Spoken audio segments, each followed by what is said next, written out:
What happens when Spider-Man is forced to face the Avengers alone? Sounds impossible, right?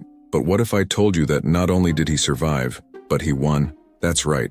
Our story begins with an unknown villain, the Grand Manipulator. This mysterious entity wields a dangerous device called the Memory Resequencer, which scrambles the memories of heroes, making them unaware of their own actions. Each time the Avengers get close to solving the mystery, their memories are reset, leaving them trapped in a cycle of confusion. And now Spider-Man finds himself in the crosshairs. A battle is inevitable. Captain America, She-Hulk, Blade, Captain Marvel, Black Panther, and Thor, all believing that Spider-Man is the one under mind control. Peter, on the other hand, holds the device in his hand, trying to explain the truth. But of course, to them, he is the threat. Even Thor, the god of thunder, tries to reason with him, warning that deactivating the device incorrectly could fry the minds of everyone in New York. The tension is thick, but Peter knows there's no way out, except through.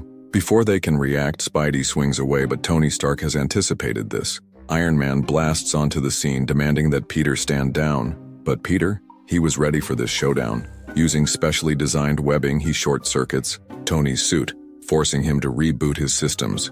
With Iron Man temporarily disabled, Spider-Man takes off once more. Next comes She-Hulk, believing that brute strength wins every fight. She throws a devastating punch, but Peter, faster and more agile, easily dodges. However, this is exactly what Captain Marvel was waiting for. She grabs Peter by the neck, lifting him high into the sky, demanding he surrender. But Peter?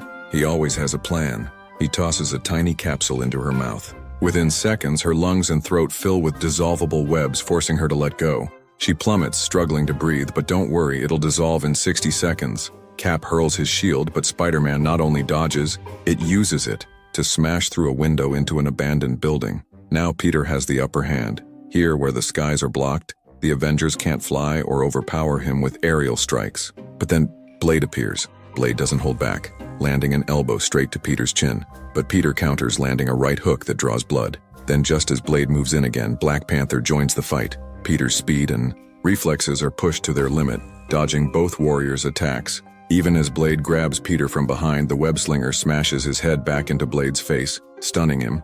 Black Panther tries to strike, but Peter flips over Cap, dodging another hit. Then, in one fluid motion, Peter kicks Panther into Blade and escapes. But the battle isn't over. As Peter bursts through the window, Thor snatches him mid-air, flying at full speed. The God of Thunder holds Spidey by his suit, but Peter simply removes the top half, slipping free once more. Just when Peter thinks he's in the clear, Iron Man returns, this time hitting Spidey's webbing with a repulsor blast. Peter falls hard, and before he can react, Tony stands over him, blaster aimed, warning him not to move. Out of options, Peter surrenders, handing over the device. Something's wrong. Steve Rogers, ever the tactician, realizes Peter gave up too easily. He inspects the device and immediately knows it's a fake. That's when Peter smirks, revealing that the real device was never with him.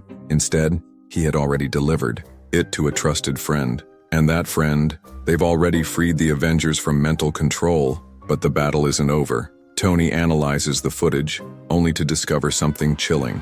Both Spider-Man and the Avengers were controlled at the same time. This means their real enemy is still out there. As the team regroups, Captain America speaks softly to himself, knowing they are being watched. Then, in the final reveal, he names the true mastermind, the Beyonder. Yes, the very being responsible. For the Secret Wars had been pulling the strings all along. And so the battle isn't over. It's only just begun. And that, my friends, is how Spider-Man defied all odds and faced the Avengers alone. Did he truly win? Or was he just a pawn in a much larger game? Let me know in the comments what you think.